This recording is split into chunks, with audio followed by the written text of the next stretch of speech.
अस्सलाम वालेकुम viewers, welcome back to my YouTube channel. उम्मीद करता हूँ आप लोग सब ठीक ठाक होंगे।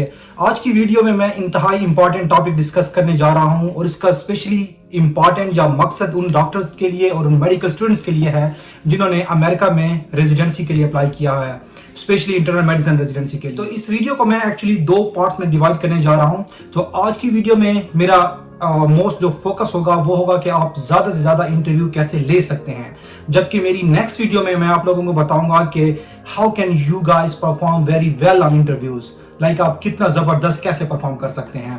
तो इस वीडियो को जो है मैं दो पार्ट्स में डिवाइड करूंगा। एक वो डॉक्टर्स जो या मेडिकल स्टूडेंट जो पाकिस्तान या इंडिया से अप्लाई कर रहे हैं और currently they are out of America, और दूसरे वो मेडिकल स्टूडेंट्स और डॉक्टर्स जो कि फिजिकली अमेरिका में मौजूद हैं। और वीडियो के एंड पे मैं आपको बताने जा रहा हूं दो ऐसे प्रोग्राम जो कि कॉल की बेसिस पे आप लोगों को इंटरव्यू देते हैं। तो उसके लिए आप लोगों ने एंड तक ये वीडियो देखनी है। तो चले चलते हैं इंपॉर्टेंट पॉइंट की तरफ। पहला जो इंपॉर्टेंट पॉइंट है वो है एप्लीकेशन सबमिशन का जो टाइम होता है। लेकिन क्योंकि पाकिस्तानी या बहुत से मेडिकल स्टूडेंट्स ने ये सवाल किया या उन्हें ये मिथ समझी जाती है कि एप्लीकेशन जो है वो बिल्कुल लास्ट मिनट पे ड्रॉप करना है। So I would say this is totally wrong, क्योंकि आजकल जो है वो इरास आपको कोई 10-15 दिन पहले का टाइम दे देता है कि आप लोग अपनी एप्लीकेशन सबमिट करा सकते हैं। तो मैं सबसे पहले आप लोगों को इस चीज पे फोकस करूंगा और स्ट्रेस करूंगा कि जैसे ही आप लोगों की एप्लीकेशन कंप्लीट हो फौरन आप सबमिट कर दें। एप्लीकेशन सबमिट होती है तो वो एक क्यू में आ जाती है और वो एक क्यू जो होता है वो प्रोग्राम्स उसी को फॉलो करते हैं। फॉर एग्जाम्पल आजकल जितने भी रेजिडेंसी प्रोग्राम है रिगार्डलेस ऑफ देयर पोजीशंस और रेजिडेंसी स्पॉट्स, उनके पास 5 से 7 हजार एप्लीकेंट्स होते हैं। जैसे ही आपकी एप्लीकेशन जाती है और लेट से एक बंदे ने 1 सितंबर को फॉर एग्जांपल अपनी एप्लीकेशन सबमिट कराई, दूसरे बंदे ने 15 सितंबर को अपनी एप्लीकेशन सबमिट कराई, तो जो पहला बंदा होगा तो उसकी नंबर 1 क्यू होगी, क्यू में जगह, और जो सेकंड बंदा है उसकी पता नहीं मतलब मे बी 100 हो या 200 हो। लेकिन जब जैसे ही एप्लीकेशन प्रोग्राम को रिसीव होती हैं एंड दे स्टार्ट डाउनलोडिंग, तो उन्हें भी उसी क्यू में और उसी सीक्वेंस में मिलती है जैसे कि लोगों ने सबमिट की होती है। तो आप लोग मुझसे पूछेंगे कि इसका फिर फायदा क्या है। तो फायदा यह है कि फर्स्ट बंदा था, जैसे ही प्रोग्राम ने एप्लीकेशन डाउनलोड की है तो वो फौरन ही सबसे पहले उसकी एप्लीकेशन आगे आ जाएगी एंड ही और she will get an opportunity कि उनकी एप्लीकेशन जो है वो at least reviewed by programme administration. तो ये फायदा हो जाता है।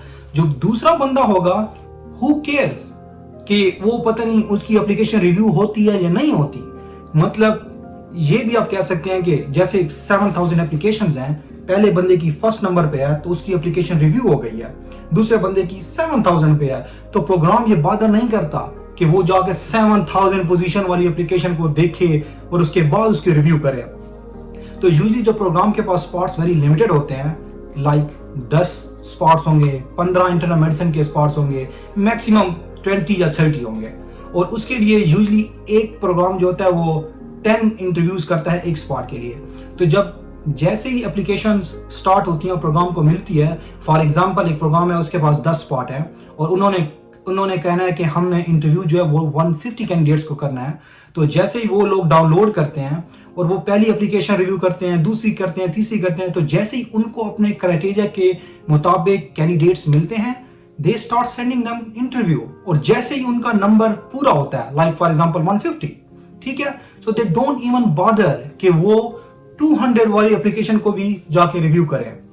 तो ठीक है, तो यहां पे ये इंपॉर्टेंट पॉइंट फर्स्ट डिस्कस हो गया कि you guys have to submit application in very timely manner. आते हैं मैं दूसरे पॉइंट की तरफ। ये मैंने अपने नीचे नोट्स रखे हुए हैं अपनी इसके लिए, ताकि ये मेरे डिस्कशन पॉइंट्स हैं।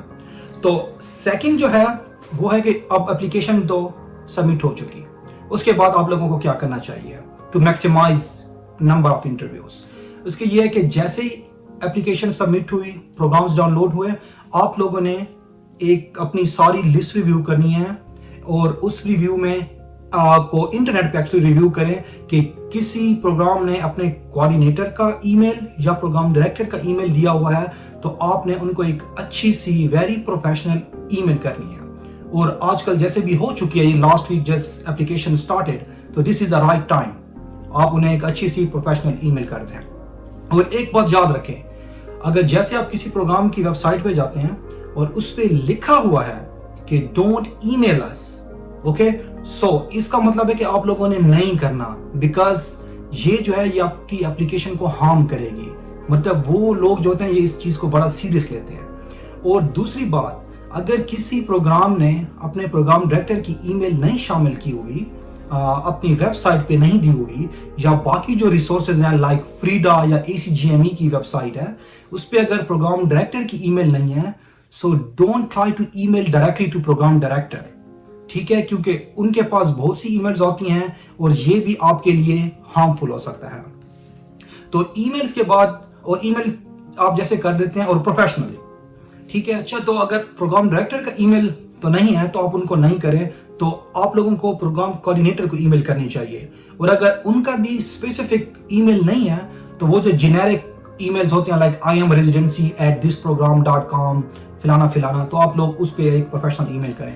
तो प्रोफेशनल ईमेल जो है वो उसकी मैं आपको एग्जांपल देता हूँ। लंबी चौड़ी फड़फड़ लिखने की कोई भी जरूरत नहीं है, क्योंकि उनके पास इतना टाइम नहीं होता कि वो आपकी पूरी CV आप अटैच कर दें ईमेल के साथ, या इतना लंबा फड़फड़ा लिखें, तो ये कोई भी जरूरत नहीं है। जस्ट 3-4 लाइन में अपनी चीज जो है और अपना जो सब्जेक्ट जो आप बताना चाहते हैं वो कन्वे करें। फॉर एग्जाम्पल कि you will say that dear doctor या डियर मिस AYZ या ABC, okay, this is Dr. ABC, international medical grad from this hospital, from this medical school or from this country. I have applied in internal medicine into your program and I wanted to take this opportunity to request you to review my application. Okay, तो फिर आप उस brief अपने देंगे, my brief credentials are step 1 score this, step 2 score, step 3 CS और OET cleared या pass, और number of publication, just number देने की जरूरत है, number of publications like 10, 15, 20, 30 जितने भी आप लोगों के हैं, और उसके अलावा US clinical experience अपना लिख दें 18 months, 10 months, 2 months, 1 month, whatever जितना है, बस ये लिख के आप, I would greatly appreciate if you could favorably review my application for the interview process. That's it. इसके अलावा कोई लंबी चौड़ी तकरीर करने की जरूरत नहीं है। ईमेल के लिए आप 1 वीक वेट करें, अगर आपको कोई रिस्पांस नहीं आता तो उसके बाद आप फॉलो करेंगे माय नेक्स्ट स्टेप, जो कि है प्रोग्राम्स को कॉल करना। तो प्रोग्राम को कॉल का भी वही रूल अप्लाई होता है जो कि ईमेल पे है, क्योंकि अगर वेबसाइट पे लिखा हुआ है कि डोंट कॉल अस, तो कोई कॉल नहीं करना बिल्कुल। और जब आप कॉल करनी है तो उसमें भी आपने प्रोग्राम कोऑर्डिनेटर को कॉल करनी है। कभी गलती से ये नहीं करना कि आप डायरेक्ट जो है प्रोग्राम डायरेक्टर के ऑफिस कॉल करते हैं। ओके, सो प्रोग्राम कोऑर्डिनेटर को कॉल करनी है, वो वेरी हम्बली, वेरी प्रोफेशनली आपने उनसे रिक्वेस्ट करनी है कि I am an applicant. So आपने उसको बड़ी हम्बली कह देना है कि hey my name is this, I am an applicant to your programme and I would appreciate if you could review my application, that's it, and give them your AAIC number, that's it. तो fourth point है कि आप किसी resident को जानते हैं इस programme में, specially search for each and every potential help, जिसमें कोई रेजिडेंट भी हो सकता है, कोई फैकल्टी मेंबर भी हो सकता है। और रेजिडेंट्स को अप्रोच करें जिसको आप पर्सनली जानते हो। लाइक जानने का ये मकसद है कि शायद वो आपके मेडिकल स्कूल से हो, या आपके कंट्री से हो, या आपके इलाके से हो। तो आप जब उस रेजिडेंट को करते हैं वेरी हम्बली, वेरी प्रोफेशनली, आप उनसे रिक्वेस्ट कर दें कि वो आपको रिकमेंड कर ले अपने प्रोग्राम में। तो रिकमेंडेशंस के भी तरीके होते हैं। यहाँ अमेरिका में ऐसी रिकमेंडेशन नहीं चलती कि कोई आपको नहीं जानता और आप उसे कहेंगे कि प्लीज रिकमेंड मी, ऐसी नहीं होता। क्योंकि जब जो किसी को रिकमेंड करता है तो प्रोग्राम ये अस्यूम करता है कि वो उसको पर्सनली जानता होगा एट सम कैपेसिटी, मतलब कुछ ना कुछ वो जानता होगा। फॉर एग्जाम्पल, अगर कोई मेरा जूनियर आ रहा है तो मैं कह सकता हूँ कि यार ये मेरा जूनियर था और मैं कॉलेज में इसको जानता था, या ही और she is a very good potential candidate. तो ये हो सकता है। तो आप लोग ऐसे किसी रेजिडेंट को जिसको भी जानते हैं तो आप उनको बड़े अच्छे तरीके से अप्रोच करें और उनसे रिक्वेस्ट करें कि वो आप लोगों को अपने प्रोग्राम में रिकमेंड करें। और दूसरा, इस चीज़ पे बिल्कुल खफा नहीं होना या बिल्कुल डिसऑर्डर नहीं होना कि अगर आपको कोई रिप्लाई ना आए, क्योंकि जो रेजिडेंट्स होते हैं वो यूजली एक्सट्रीमली बिजी होते हैं। तो आपको हो सकता है कि वो अपने बिजी और वो आपका टेक्स्ट देख भी दें और आपको वो रिप्लाई ना करें। इसलिए बी वेरी वेरी पेशेंट। आते हैं फैकल्टी की तरफ।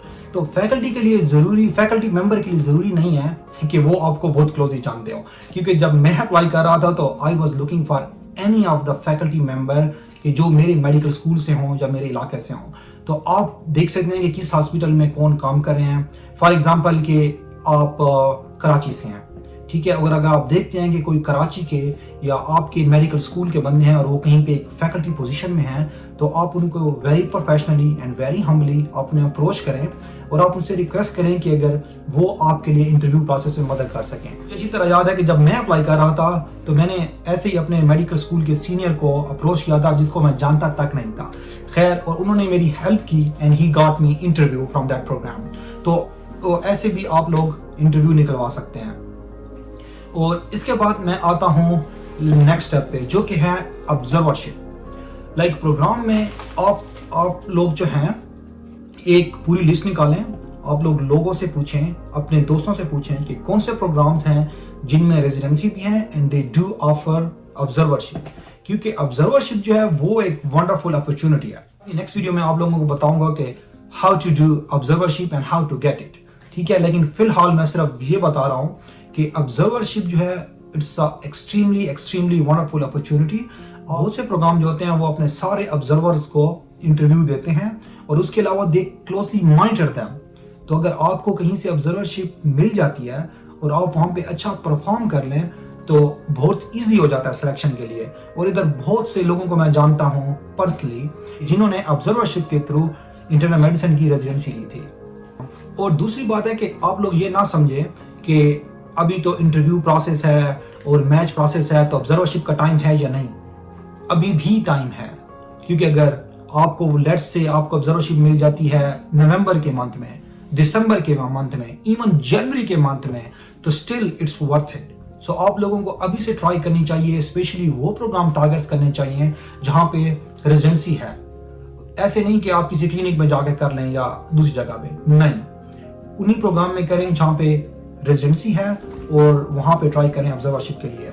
सेकंड, आप उन फैकल्टी मेंबर के साथ भी कनेक्ट हो सकते हैं जो कि किसी इंटरनल मेडिसिन रेजिडेंसी प्रोग्राम के साथ समहाउ एफिलिएटेड है। तो और अगर आप उन लोगों के साथ ऑब्जर्वरशिप करेंगे तो definitely they will help you guys as well. और पॉइंट है उन लोगों के लिए जो कि फिजिकली अमेरिका में मौजूद हैं, तो उनके लिए ये है कि स्पेशली जो न्यू प्रोग्राम्स अभी ओपन हो रहे हैं, लाइक 2022 में जो अपनी रेजिडेंसी स्टार्ट करेंगे या जिन्होंने 2021 में की थी, they are very new, so these programmes are usually very receptive. तो उन प्रोग्राम को आप लोगों को फिजिकल जाके विजिट करें, आप वहां जाएं और अपनी जो है रेज्यूमे या सीवी जो है वो वहां पे आप ड्रॉप करें।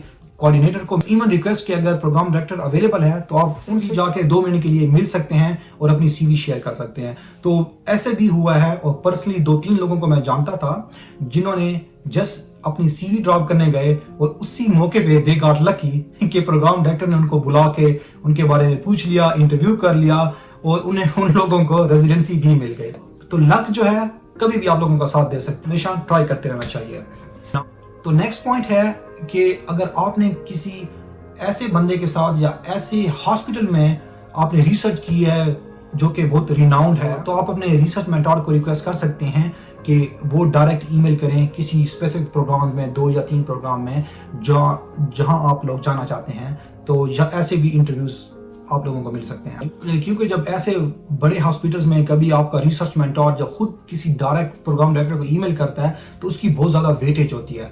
फॉर एग्जांपल कि अगर आपने रिसर्च की है यूनिवर्सिटी ऑफ पेंसिल्वेनिया में या जॉन हॉपकिंस में, तो वहाँ के जो प्रोफेसर होंगे जाहिर है वो बहुत प्रेस्टिजियस प्रोग्राम्स होते हैं। आपका रिसर्च मेंटर किसी कम्युनिटी हॉस्पिटल के प्रोग्राम डायरेक्टर को ईमेल करता है और बताता है कि एप्लीकेंट जो है बहुत अच्छा है एंड इज ब्ला ब्ला ब्ला, मतलब वेरी गुड वो है, तो उसकी बड़ी वेटेज होगी और अगला प्रोग्राम डायरेक्टर जो होता है वो उसको हाईली रिगार्ड करता है और आराम से जो है वो इंटरव्यू एक्सटेंड कर देता है। इवन मेरे अपने दोस्त के साथ हुआ था कि वो स्ट्रगल कर रहा था 3-4 साल से रेजिडेंसी के लिए, ठीक है, उसके क्रेडेंशियल्स भी इतने अच्छे नहीं थे, लेकिन वो एक बहुत अच्छे प्रोग्राम में जो कि यूनिवर्सिटी लेवल प्रोग्राम है जिसका नाम यूनिवर्सिटी ऑफ वर्जीनिया है, तो उसमें वो रिसर्च कर रहा था कोई 2 साल से। So the chair of that department actually emailed on his behalf to another programme director, और उस बंदे को वहां से प्रोग्राम इंटरव्यू की कॉल भी आई थी और इंटरव्यू के वक्त ही उसको प्रोग्राम डायरेक्टर ने कह दिया कि क्योंकि की रिकमेंडेशन उस बंदे ने किया है तो इसलिए वो वहां पे अपने प्रोग्राम में रख रहा है। तो you guys have to try all these channels, okay. And मैं अपनी नेक्स्ट वीडियो में आप लोगों को बताऊंगा कि इंटरव्यूज आप कैसे परफॉर्म करें, how to give a wonderful interviews, क्योंकि इंटरव्यू डे परफॉर्मेंस भी बहुत ज्यादा मैटर करती है। लेकिन ये सब मैं आपको बताऊंगा अपनी नेक्स्ट वीडियो में। अभी वो टाइम आ गया है जिसका मैंने आपसे पहले वादा किया था कि आप लोगों को 2 ऐसे प्रोग्राम बताऊंगा जो कि कॉल करने पे आप लोगों को इंटरव्यू मिल सकते हैं। तो मेरा पर्सनल एक्सपीरियंस भी है और मेरे साथ बाकी भी मेरे बहुत से दोस्त थे जिनको इंटरव्यू मिले थे। और पहला प्रोग्राम है Saint Francis Medical Center New Jersey का, क्योंकि जब मैं अप्लाई कर रहा था और मेरे साथ मेरे दोस्त भी कर रहे थे, तो इवन मेरे पहले एक्चुअली स्टार्ट भी मेरे दोस्त से हुआ था कि मेरे दोस्त ने वहां पे अब कॉल की तो फौरन ही उन्होंने कहा कि ओके व्हाट्स योर क्रेडेंशियल्स में बता दिए। उन्होंने उसको होल्ड पे किया और फौरन ही उसके 2-3 मिनट बाद उन्होंने उसको इंटरव्यू दे दिया। तो मेरे दोस्त ने फौरन मुझे बता दी कि यार मुझे तो इंटरव्यू आया और ऐसे आया, ठीक है। तो मैंने भी कॉल की, तो जैसे ही मैंने कॉल की तो उन्होंने सिर्फ मुझसे ये पूछा कि व्हाट्स योर AAMC ID। तो मैंने अपना ID दे दिया, उन्होंने कहा थैंक यू, और उसके एग्जैक्ट 3-4 मिनट बाद मुझे भी इंटरव्यू आ गया। So first programme is Saint Francis Medical Center New Jersey. तो एंड सेकंड प्रोग्राम जो है वो है University of Oklahoma Medical Center. उनका स्पेसिफिक स्ट्रिक्ट क्राइटेरिया है, लेकिन मतलब यूजुअली दे रिव्यू एप्लीकेशंस जिनके स्टेप्स के स्कोर एटलीस्ट 240+ हों और कुछ पब्लिकेशंस भी हों।